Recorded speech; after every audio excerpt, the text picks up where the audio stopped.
well. We can fight in such battle.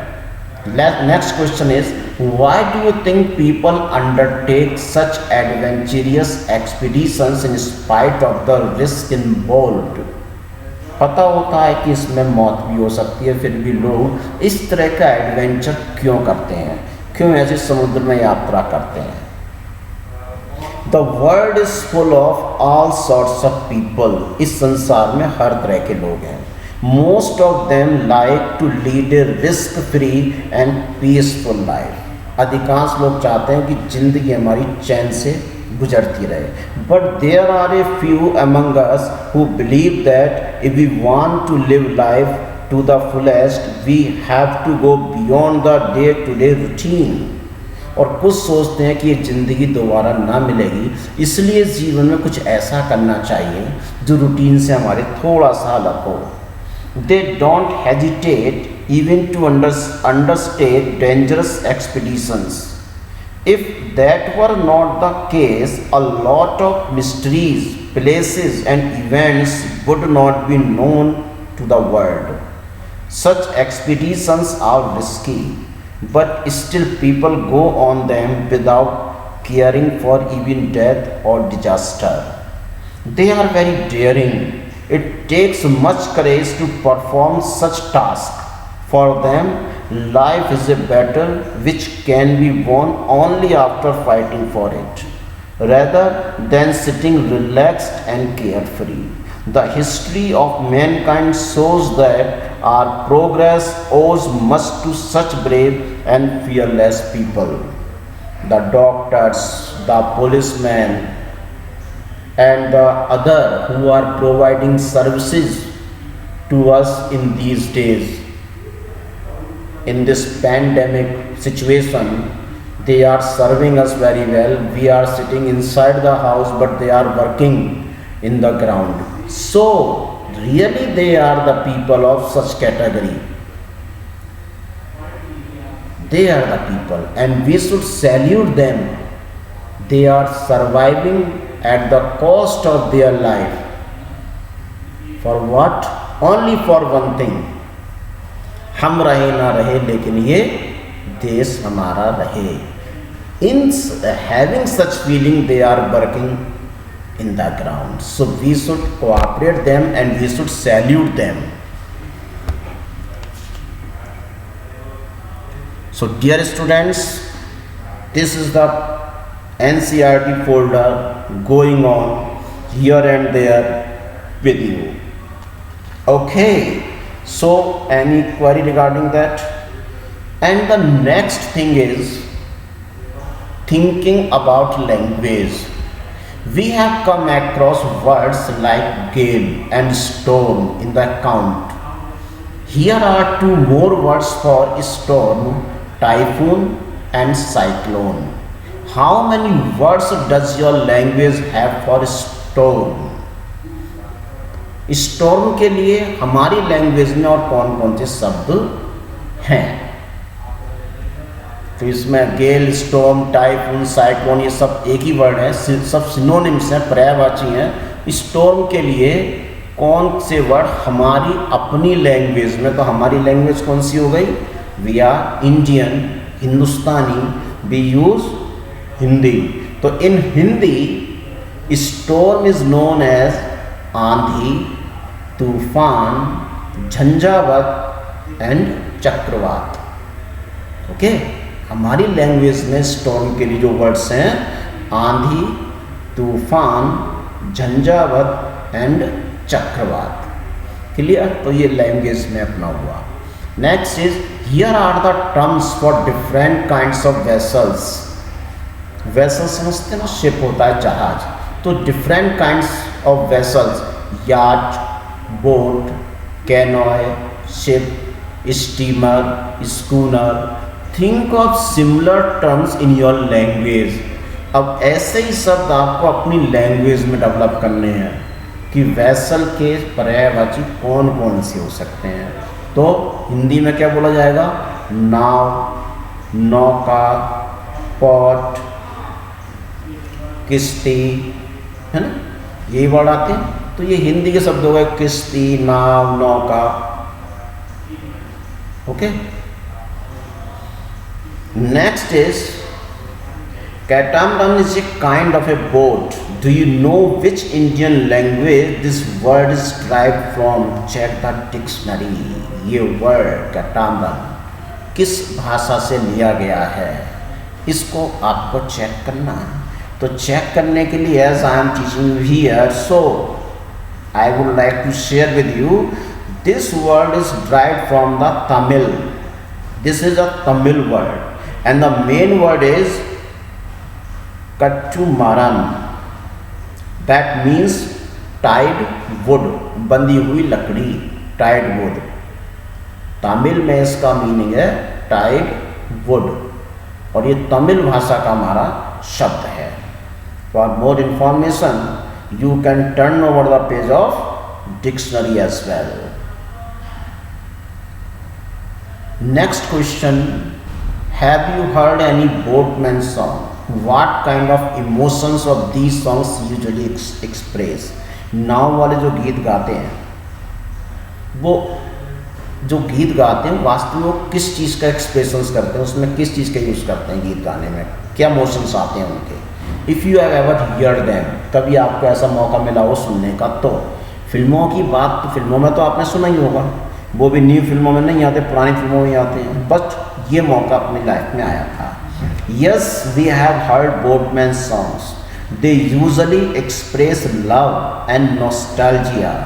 They revolve around the longing to meet a loved one or express their love for the sea.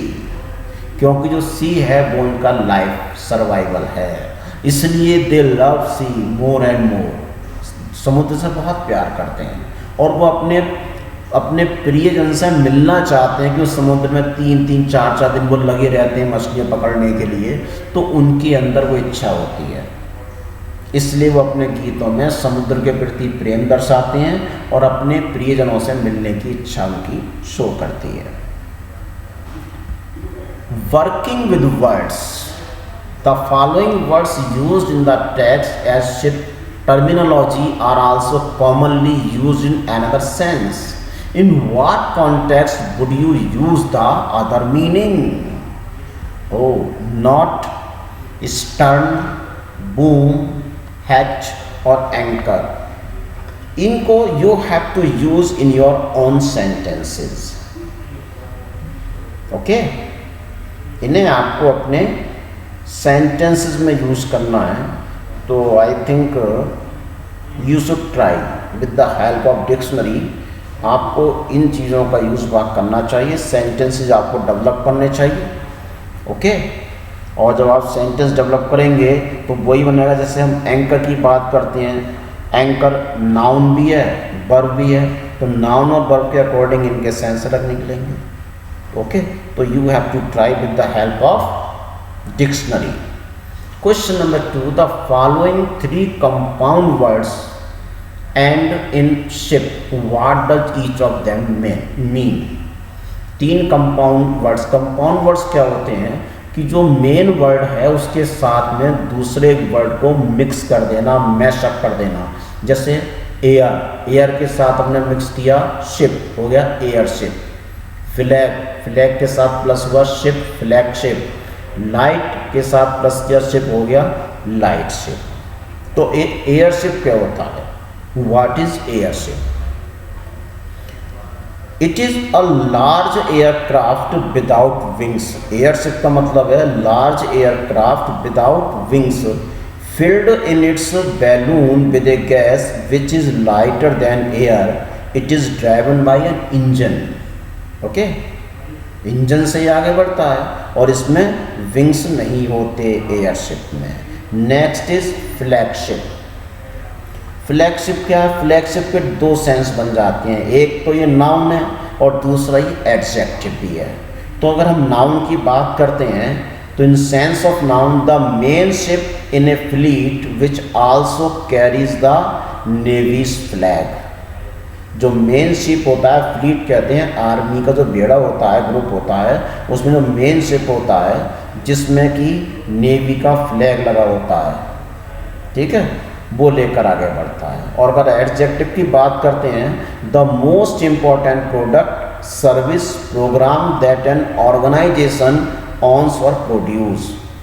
Adjective का means हो गया the most important product या service जो वो provide करते हैं, that is called flagship. तो इसके डबल मीनिंग हो गए नाउन और एडजेक्टिव के तौर पर।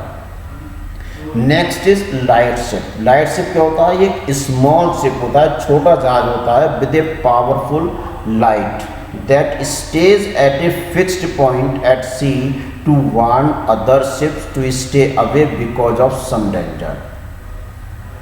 कुछ खतरे की वजह से दूसरे जहाज़ों को दूर रहने के लिए मैसेज जब देना होता है तो इस तरह के शिप का यूज़ करते हैं। छोटे जहाज़ होते हैं, दूर से इन पर बहुत सारी लाइट्स लगी होती हैं और पावरफुल लाइट्स को दूर से ही जो है शिप देख सकते हैं और वो उस एरिया से अपने आप को दूर रखते हैं, उसे कहते हैं light ship. Air ship, flag ship और light ship. Clear? Next question is the following are the meanings listed in the dictionary against the phrase take on। जो फ्रेज होते हैं, फ्रेज क्या होते हैं? Verb plus preposition equal to phrase. In which meaning is it use in the third paragraph of the account?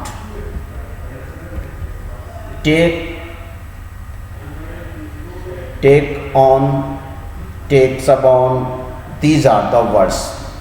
तो take on to begin to have a particular quality और appearance या to assumes. With the help of the dictionary you can. Okay, आपको अपने sentences में इनका use करना है। Okay, और ये देखना है कि इनका यूज बुक में कहाँ हुआ है, चैप्टर में कहाँ पर मेंशन किए गए हैं ये। ओके, बस ये आपको फाइंड आउट करने और कुछ नहीं करना होता इनका। ठीक है। Next is things to do. Given on the next page is a picture of a yacht. Label the parts of the yacht using the terms given in the box. Wow, ये वर्ड्स हैं bow, cable, rudder, cockpit, stern, boom, mainstay, mast. ये एक इन्होंने आपको याच दिया है। तो ये याच में जो एरो लगे हुए हैं इनको क्या कहते हैं? तो जो लेफ्ट में आपको दिया हुआ है, लेफ्ट का जो एरो है ये क्या कहलाता है? ये जो किसी भी याच का, किसी बोर्ड का जो सबसे ऊंचा पार्ट होता है वो पोल होता है जिस पर सही मायने में पूरा बोट अटैच्ड होती है, बैलेंस बनाए रखती है। ये अगर ना हो तो कभी भी एक इस तरह की नाव नदी में तैर नहीं सकती। ये उसको बैलेंसिंग करता है, इसे बोलते हैं मस्त। इट इज कॉल्ड मस्त। सेकंड है जिसमें आपका राइट हैंड साइड की ओर दिया गया है। जो राइट हैंड साइड की ओर आपको दिया हुआ है एरो, ये कहलाता है आपका मेन सेल। ये कहलाता है मेन सेल। मेन सेल क्या होता है? ये एक बड़ी सी बड़ा कपड़ा ये जो होता है इससे यहाँ कंट्रोल करा जाता है डायरेक्शन के लिए, तो इसलिए इसको मेन सेल बोलते हैं। अब अभी हम लेफ्ट की ओर आ गए। लेफ्ट में भी फिर एक ही एरो दिया हुआ है लेफ्ट में आपको। तो जो ये एरो जो ये दिया हुआ है इसकी बॉडी को, इसे बोलते हैं बो, BOW, बो। इसी के नीचे अगर हम देखते हैं सबसे नीचे की ओर एरो लगा हुआ है, इट इज कॉल्ड केबिन। यहाँ पर केबिन बने होते हैं। राइट हैंड साइड में आपको 4 एरो एक साथ दिए गए हैं। तो 4 एरोज में सबसे ऊपर वाला जो एरो है आपको, इट इज कॉल्ड बूम। ये आपका बूम होता है, नीचे की जो लाइन होती है बूम। उससे नीचे का जो हिस्सा होता है कॉकपिट कहलाता है, जहाँ पर जहाज को चलाने वाला चालक बैठता है, इट इज कॉल्ड कॉकपिट।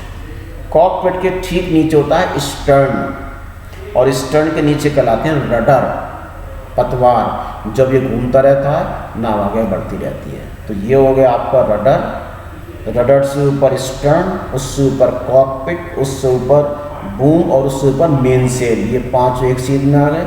नीचे वाला जो एरो वो शो कर रहा है आपका केबिन, और लेफ्ट वाला जो नीचे है उसे कहते हैं बो, और सबसे ऊपर वाला कहलाएगा आपका मस्त। Okay, Here is some information downloaded from the internet on the Amsterdam. You can view images of the ISL if you go online.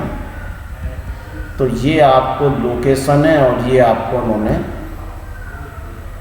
कुछ मेंशन किया हुआ है, ठीक है, कि हाउ कैन यू सर्च, कैसे आप इसको लोकेट कर सकते हैं। तो ये तो जियोग्राफिकल थिंग्स हैं, okay, it's no need to do anything, okay. So this is your complete task for NCERT folder. I have completed everything here, and really on the basis of this chapter it shows we are not afraid to die. क्या मतलब हो गया?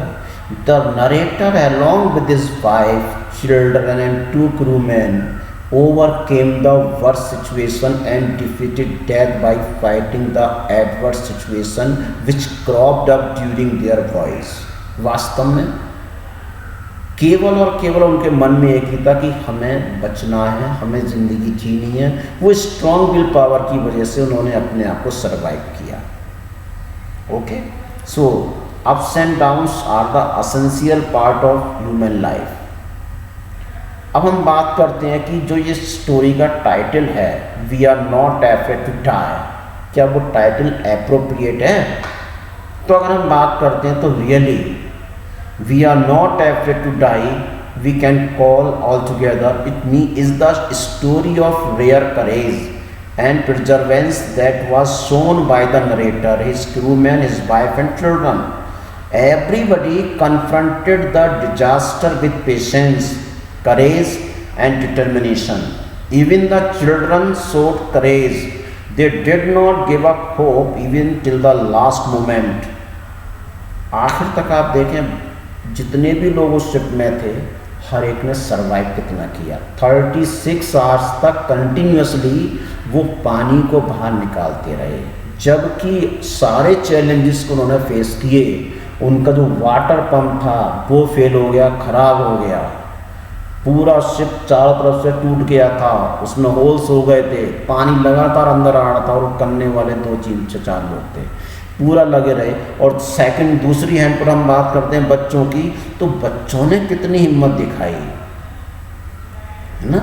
बच्चों ने did not give hope even till the last moment. The narrator made all possible attempts to save their lives like his father John reacted very bravely that they were not afraid to die but it would be better if they died together. बच्चे ने 6 साल के बच्चे ने ये बात कह दिया कि हमें मरने से डर नहीं लग रहा पापा, अगर हम सब साथ साथ होंगे तो हमें कोई डर नहीं लगेगा। Hence the title is apt and logically justified. तो इसलिए जो इस चैप्टर का टाइटल है वो बिल्कुल जस्टिफाइड है, बिल्कुल एप्ट है। I do agree for that. Okay. So dear student, this is the complete task of your lesson number 2. Thank you and have a nice day.